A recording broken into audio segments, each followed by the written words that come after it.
Hello everybody, I'm Colton, and welcome to my Resident Evil 5 retrospective. This is like the first video where I'm trying to use this new mic because I had to completely re-record the audio for it. So the next one coming up was actually the first one, but now this one is.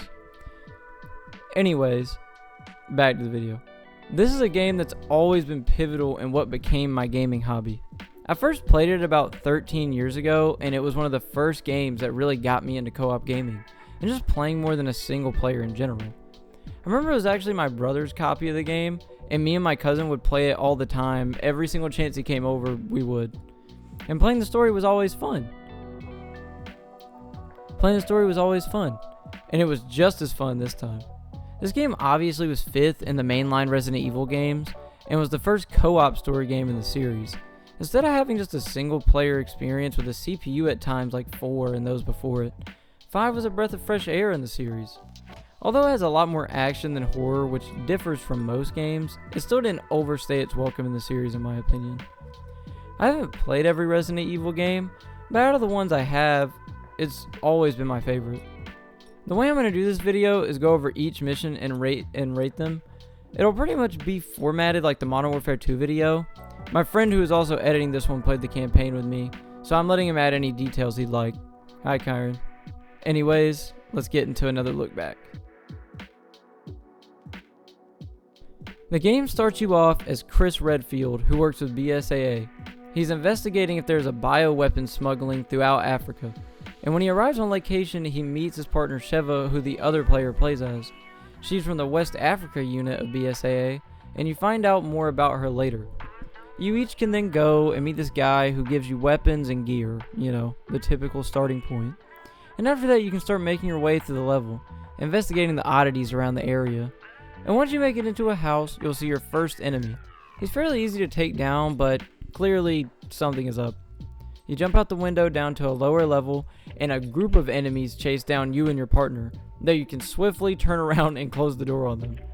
This lets you make your way to the main part of the mission, where you go to the village area, and a man genie with a megaphone spots you both, and tells all of the others to attack you. This is when you have to start holding out, and they will try to push into the house you're in, and you have to hold it down until an executioner shows up. This enemy is a mini-boss type of enemy with a whole lot of health, though he can easily be defeated if you know what you're doing.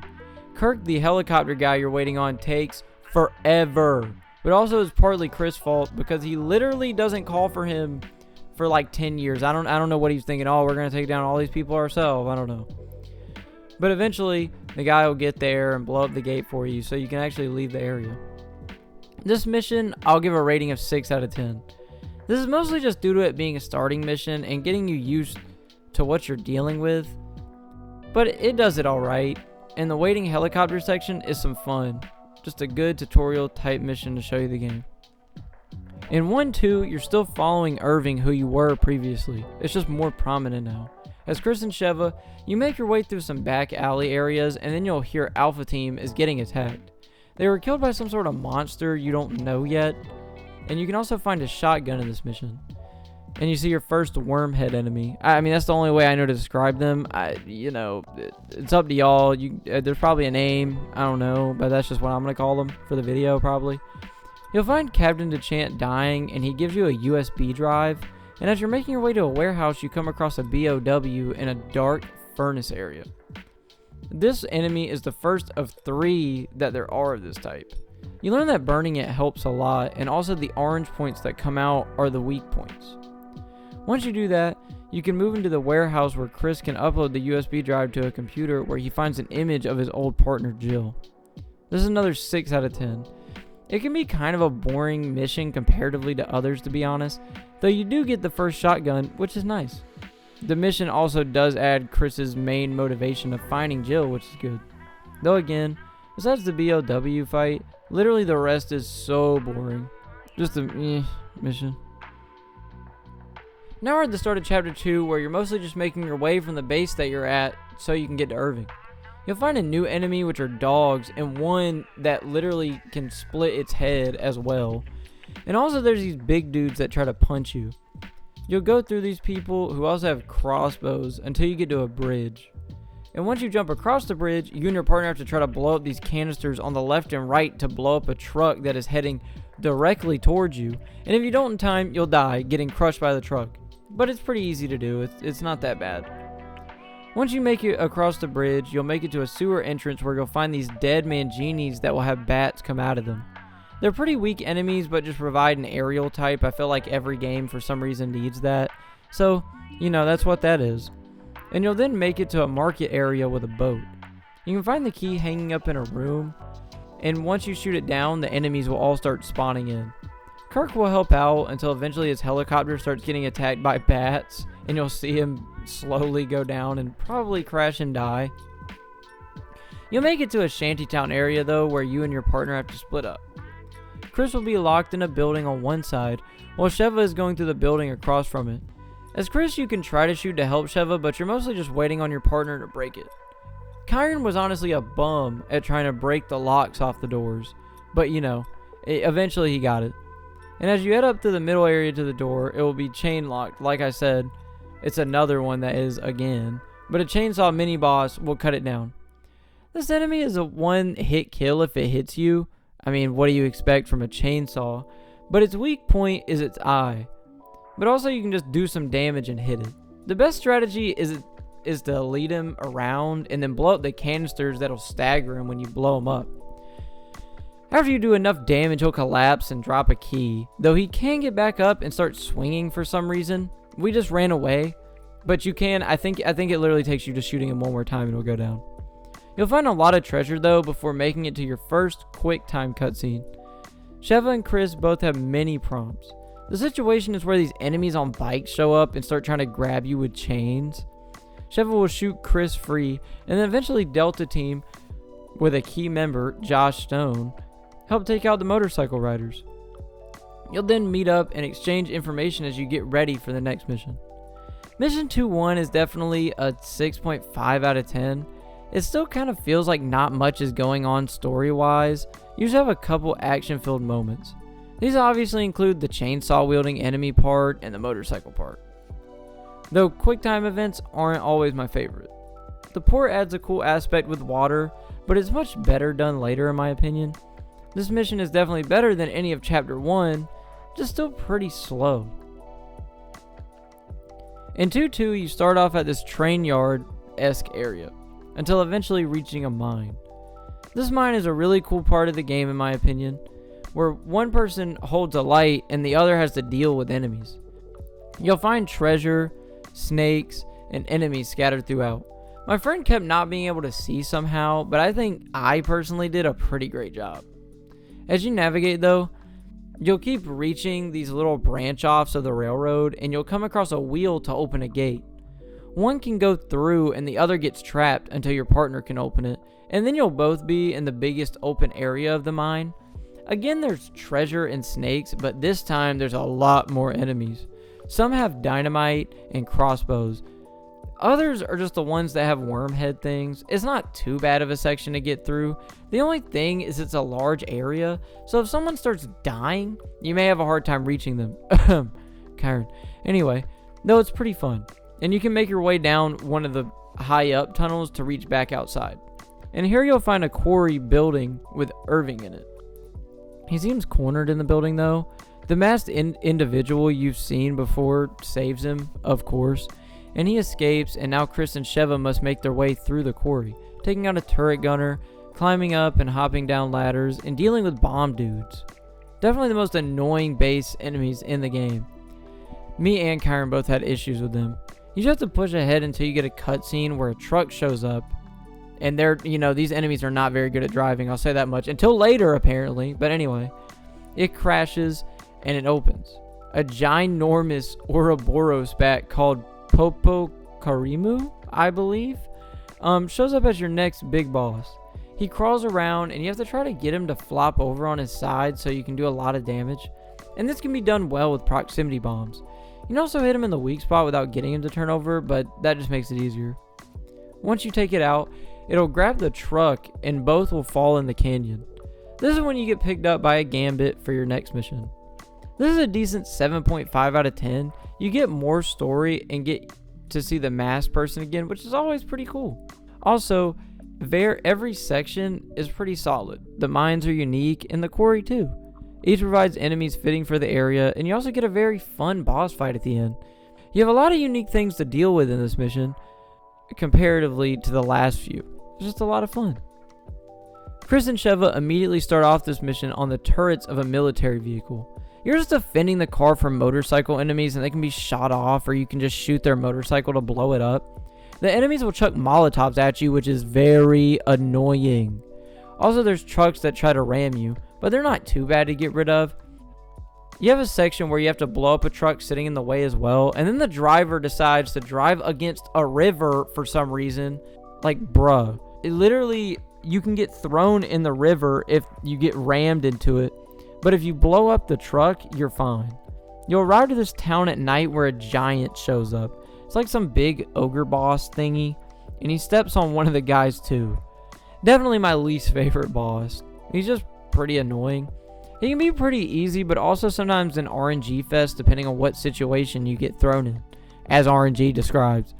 You just sit on the truck and have to take out enemies and then fend off his big attacks. Sometimes you'll get quick times, but what we noticed is only one person has to hit them apparently. He'll have bugs pop out and you shoot them and then have a big one on his back you try to kill. He has 3 phases, as most bosses do in pretty much every game. And he can throw boulders or swing light poles at you, which is great. Though once you kill him, Chris will let Sheva know he isn't stopping the mission like they wanted him to. He wants to find Jill, and Sheva decides to go with him. The mission does have one of the best story points at this point, with pushing why Chris really wants to do this. Though I don't really care for the car part, and it may seem like mindless fun, but it's just boring. And the boss is just time consuming, and RNG can be dumb. Or it can be the easiest thing ever. Just no good way about it. Definitely the worst rating I'm giving so far, and I'm pretty sure in the game, of a 5 out of 10. In 3-1, Sheva first starts to talk about why she has stuck around with Chris even when the operation was called off. You and your partner are on a boat, and you'll arrive to the first piece of land, which has a door with slates that need to be placed. This is when you get to the bulk of the mission, which is pretty much just driving around on a boat. Partner shoots enemies until you arrive to a different location. Each has like these island tribe people who have been infected, and several will even remark how awful it is how it's even spread out to these remote areas. One slate can be gotten at a place with 2 huts, though when you leave, enemies will close a gate on you. And once you take the one at the gate out, it'll open. There's also one with super high up water, but you need to watch out because there are alligators. They will insta-kill you if they grab you, so be aware of this. As long as you run, you're normally good, and there's also treasure you can get if you feel like it. Each island, as I said, will have different slates. There's another that has one on a tower, and once you pick it up, enemies will heavily spawn in. You can fight them, but me and my friend just ran by them. Then you can drive the boat to the slate door. It'll open, and you'll enter into a village. It seems desolate, until one of them goes to where a magnum is, and that's when the spikes will come up, and you'll be surrounded by enemies. You need to get rid of the ones above you for the spikes to go down, and once that happens, you may notice very large enemies. These guys can't be hit in the head and jump super far, and also have massive blunt weapons. I took them out easily because I had really strong weapons, considering I had the magnum. After that, you head to this area where you ride a wood elevator down and the mission ends. So I'm going to start off by saying that this mission is a 7.5 out of 10. This is mostly due to enemies being more fun here, but what keeps it from being better is the slog it can be to get through. And also the very drab environment of the level. As you can see in these retrospectives, for the most part, swamps are not my favorite. I feel like they can look fun in a few games, but this is not one of them. Also, I enjoy that you get to fight some bosses as well. Just the environment and overly long time it takes take from what could have been a better level. In 3-2, it's mostly just a continuation of 3-1 in terms of environment. Your partner will have to get you across a bridge with an alligator trying to attack you, and then you'll unbar a door to let them know where you are. After that, you and your partner will make it to an oil refinery where you can see these many barrels with Tricell logos. This section is dealing with getting rid of fires around the area by closing the oil pipes and then navigating to each one. Eventually 2 chainsaw guys will appear and chase you down. Me and Kyran took both of them out, and they dropped some treasure, which is pretty cool. Though after this you can head into the oil refinery where you run into Josh again. He questions why you're there and you let him know it's about finding Chris's old partner Jill. But my real question is, why is he here? I'm pretty sure it's because Delta Team sent him here, but how is he about to question us, bro? Anyways, inside this oil refinery though, Josh has to break through their system to get the elevator in the center to work. Enemies will spawn in very fast, and you just have to hold out a couple times. You'll make it outside and find Irving escaping on a yacht. I don't know why it had to be a yacht, but it is. He also sets the oil refinery to explode, so you have a time limit where you and your partner have to make it to the other side of the port. After that, Josh will set off with Chris and Sheva on a boat. This mission to me is a solid 8 out of 10. It has a whole lot of different environments to offer. Some of the swamp, my least favorite, is made fun with an alligator. You also get the oil refinery, which outside before you go in looks pretty cool. And you have fun mini bosses to deal with. In the inside you have a holdout until you can advance the mission, and then outside you have a time limit. It has so many different types of missions all covered in one, which is awesome. Definitely the best to this point. You'll immediately start off this mission with action. As you're on the boat Josh was driving. This mission mainly just consists of shooting enemies while the boat is moving, stopping at a location with a gate, getting off the boat, pulling a lever to open the gate, and getting back on. That's really it. There's a couple of turrets you have to deal with, but it's not too bad at all. It's just a place filled with a bunch of stuff going on everywhere, and you can even shoot big containers to explode enemies. Now the part of this mission that sticks out the most is when you finally get on the yacht with Irving. Chris and Sheva once again have him cornered, but this time instead of full on running, he injects himself with Uroboros, and he then turns into this humongous squid fish thing. It's crazy looking, for real. Like, I don't even know how to describe it. The yacht you're on has rocket guns and also just standard turrets, which perfectly counters him. That's pretty convenient.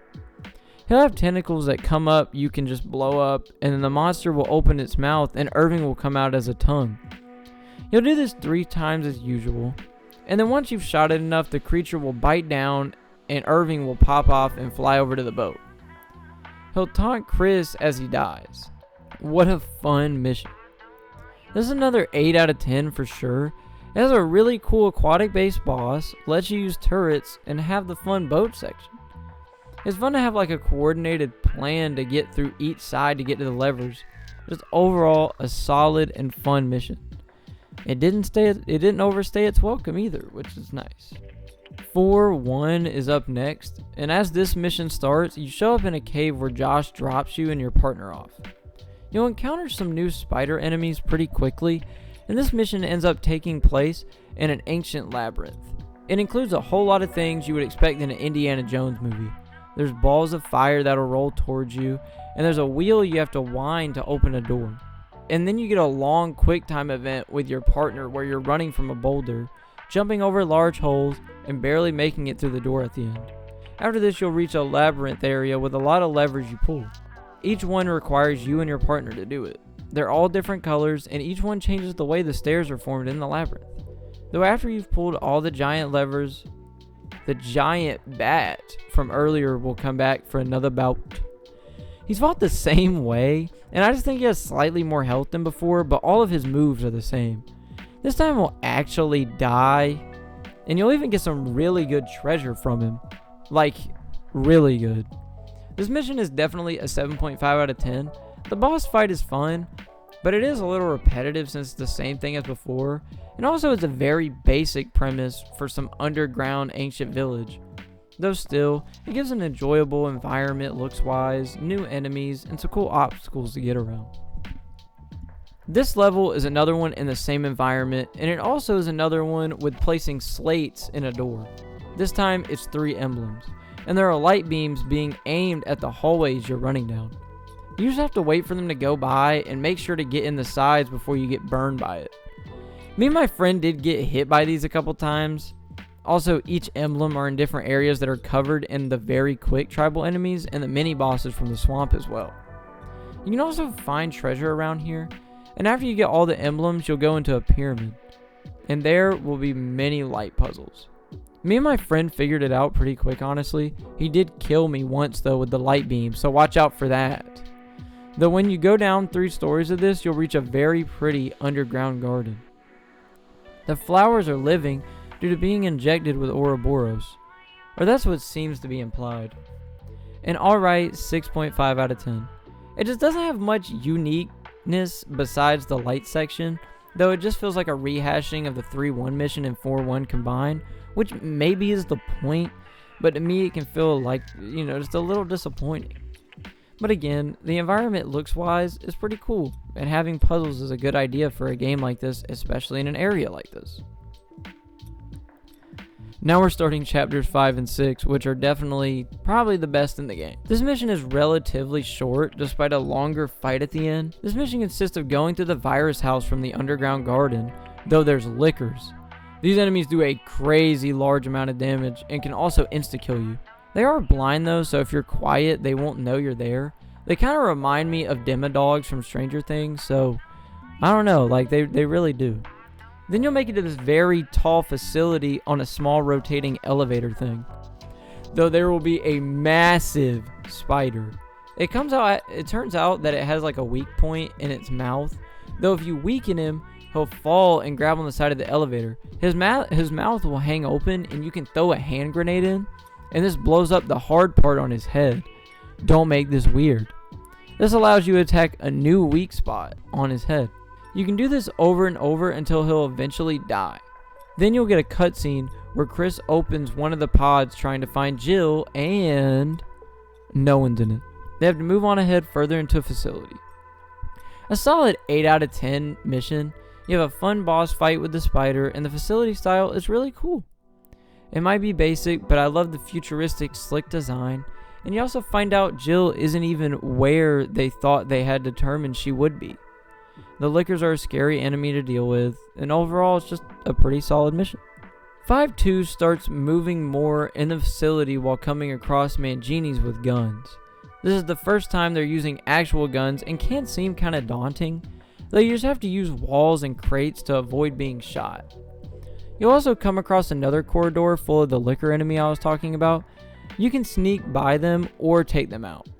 Then you can get to the most boring part of the mission in my opinion, where you're just going back and forth across these many conveyor belts. And also you have enemies shooting at you while running on them. Eventually you'll reach one with the power cut off, and you have to go to a room to cut the power back on. Once you do though, you'll have to fight this massive roach thing, and it can insta-kill you if it grabs you. You just have to wait for their weak spot to come out and shoot them. This takes them out pretty quickly, and after a final conveyor belt with what seems like dead people on it, you go through the exit into an Uroboros research facility. Here you'll get a cutscene with Excella telling you that you're gonna die or whatever, what every villain tells you.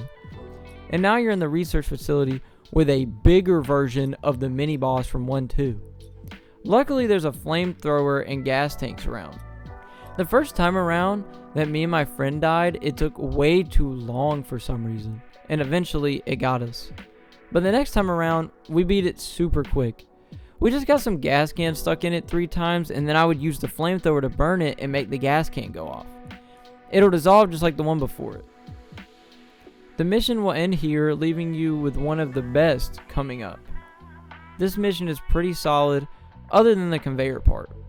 The new roach enemy adds a dynamic to deal with, and also the armored and gun enemies add even more.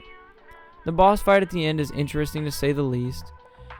The flamethrower is cool, but it's weird how sometimes it'll die super quick, and others it seems impossible. I've even seen on the Reddit it says the same thing, so I don't know, it's kind of odd. But anyways, it's overall a good 8.5 out of 10. This is for sure, up to this point, the best mission in the game. But let me get into it. You start off right after defeating the boss from the last mission, and you're still in the facility having to make your way through similar stuff. A whole bunch of platforms in this main area have gun Manginis, as well as roaches again that are trying to kill you. One person has to get one across on a moving platform, and the other has to do the same. You go completely around the perimeter of the room, to eventually reaching the control room. Here you'll find a whole bunch of riot shield enemies and some with guns as well, though you can take them out pretty quickly and also get the royal necklace. Though once you go through the door near you, you enter this construction looking area with a drawbridge. Excella is assumed to have ran across the drawbridge, though the bridge is drawn up. So one has to go up the elevator to get into the roof of the shack with a power since it's locked, though making your way there can be pretty difficult. There's many lickers, especially if you take a long time. The person on the ground waiting needs to snipe them, and also they can start heading toward them as well, so you have to keep track of that. As Chris, I push the massive bin while my friend just sniped them, and eventually you'll reach the end, jump in the shack, pull the drawbridge down, and unlock the door. From here, you and your partner need to run super fast, and then you get to one of the coolest parts of the game in my opinion. You'll end up in this very elegant room. You'll find Wesker, Excella, and Jill. Wesker is the biggest villain from the original game and has superhuman powers, while Jill has a mind control parasite on her chest. Wesker will say he has 7 minutes, though if you're like us, we did enough damage to him quick enough, which caused him to run away early and drop the Heart of Africa treasure item, which is worth the most in the game. It's literally a diamond heart, which is really cool. I love the design of it.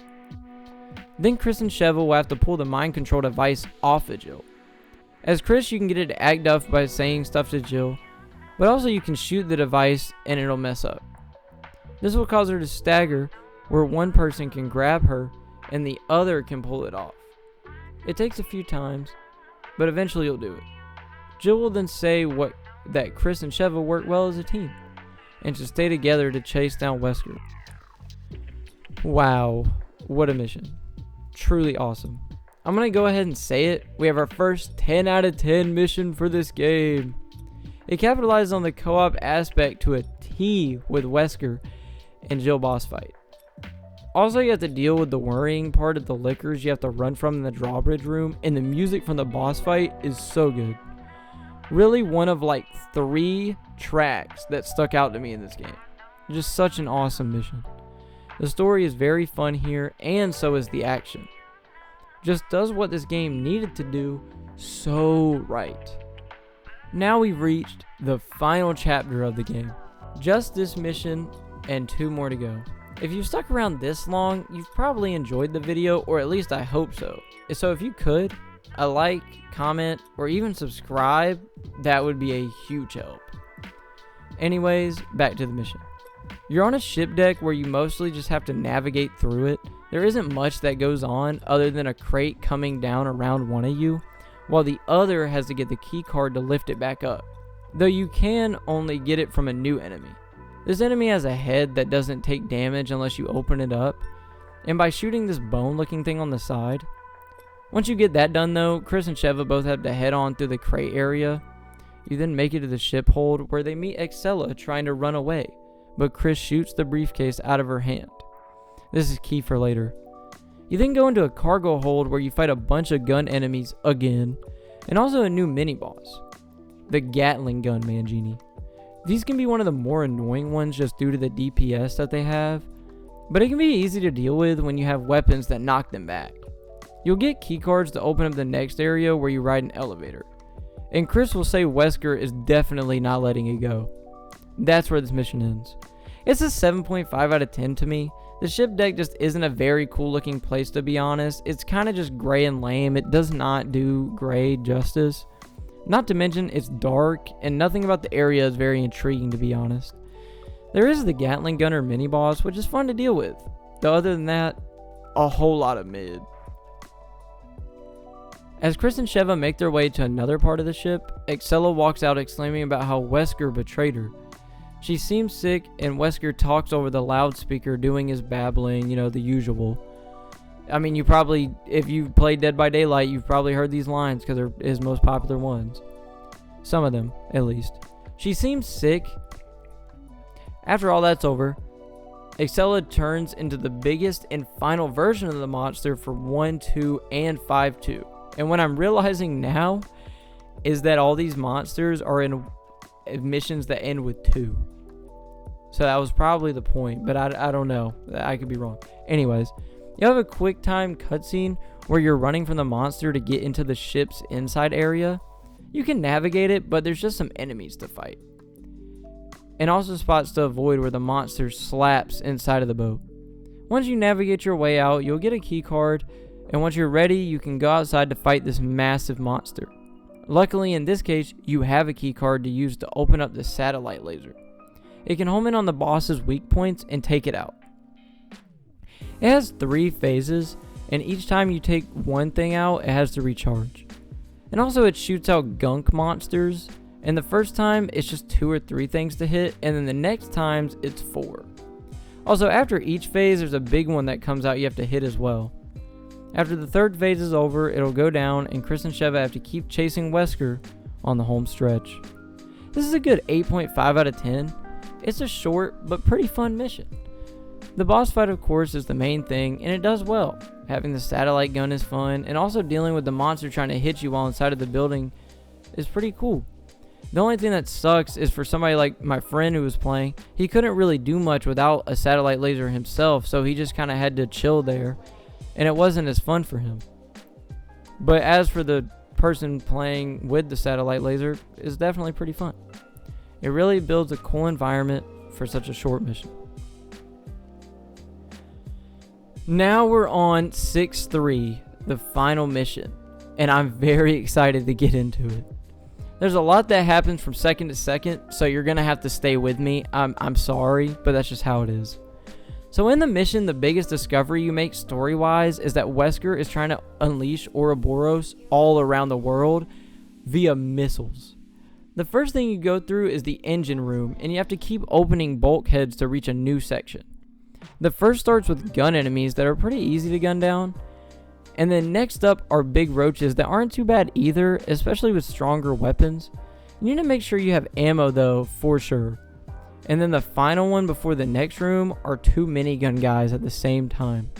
You have to take out both to advance since you need the key cards. They wouldn't be too bad if there wasn't so many enemies in the way around them, though hard-hitting weapons will do a great job. And now you can move to the hangar. This is where Wesker is trying to set off with Uroboros, but Chris and Sheva catch up to him. Finally, that needle comes into play. You need to cut off the light so that he loses track of you, and one of you will go and get an RPG and load it with a rocket. Then you can shoot it at Wesker. He'll catch it, but then you have to blow it up in his hand and he'll get staggered. This is where one of you has to restrain him and the other injects him. This typically takes 2 times. Whenever he gets injected, it seems to weaken him for the time, though he'll run to the bomber that looks like it's from Captain America, the first Avenger to be honest, and you each chase him down. This is where I feel like you get the longest quick time cutscene. Kyran failed this about 2 or 3 times somehow. An absolute bum. I'm just kidding. It's all jokes, but like it was kind of funny. It was pretty bad. I literally had to watch Chris get his neck snapped. It was like, bruh. Anyways, but eventually you'll get to a part that will remind Chris of when Jill was falling with Wesker. But this time, things are different. Chris catches her, and she shoots Wesker off. Though they still all end up in the same place, a volcano. No, I'm serious. It gets even more ridiculous, trust me. Wesker decides to get himself more infected with the virus and gets a massive tentacle arm thing. Okay. You'll run across a bridge and Chris will still be getting chased by Wesker, while Sheva has to pull herself up and snipe him. Once he's taken enough damage, he will hop over to where Sheva is. And this is when the next most ridiculous thing happens. Chris hooking a boulder to move it. The absolute superhuman Chris. Like, why did he ever need help kicking down crappy doors or pushing a bin full of wood when he could just hook and ram a boulder? Like, what? What is the logic on that? Anyways, once you do that, Sheva can get across and you can then fight him in the main area. His moves are mostly insta-kills. I think they all are. And he normally can take a long time, as you have to shoot him in this orange weak spot, and this can be in the back and sometimes in the front. I got him with the Magnum a few times, so it didn't take very many times during this playthrough. Eventually he'll go down, and you get a cutscene where you and Sheva try to evacuate on a helicopter with Jill and Josh. Though Wesker, somehow, is still alive in the lava and tries to yank down the chopper. You'll have your last quick time event where Chris and Sheva double shoot him in the face with RPGs. Like, that is so overkill, but I guess if he's living in lava, that's probably what he needed. And the group goes off in the distance in the helicopter. What a mission. So much happened, and some of it was insane. Definitely the second best mission in the game of 9.5 out of 10. All the aspects that utilize the co-op are great. Like Wesker chasing you in 2 different areas, and also the rocket launcher part is pretty good. Just utilizes that well. And the action is very fun to play through, but I will say some of the absolute ridiculous stuff that can add action also make the story so ridiculous, and that's why it's not a 10. It has some moments I will always remember for how funny they are, but they can make the story even more mid and just goofy. And despite of that though, the gameplay is very fun and is a big reason why I love this game so much. With that, we've reached the end of the campaign, but I'd like to go over one more thing quickly. This game does co-op gameplay right. The action sequences all do it well. They make sure both players always feel included besides a couple of them. Like the Jill fight really does. Having one restrain and the other rip the device off. And it's the same way with the final Wesker fight. He goes after both of you while each have different tasks to complete. Those boss fights really use it well. And there's also just the levels that do it right. Whether it be one pushing a large thing while the other is providing defense, or the boat section. Each one makes sure you're coordinated in what you're doing to get things done. You have to make sure your teammate is okay and stay together. But it also provides times where you're forced to split up and have to work it out. This game is really what made me enjoy playing games with family or friends so much. It's a huge reason why when I was younger, I decided to get Xbox Live. It showed me just how fun it is to play games with other people, you know. It really uses the co-op aspect great. Overall, Resident Evil 5, despite the goofy story aspect, is an extremely fun co-op game. I will always have so much nostalgia for it, and remember it for being what got me into playing games with others so much. A great game that I really recommend to anyone who likes a fun cooperative time. Get a friend to come along, and I promise you won't regret it. I've been Colton, and thank you so much for watching. I can't say it enough. If you have any recommendations for the next one, let me know. A like, comment, or subscribing if you feel like it is always appreciated. As always, stay safe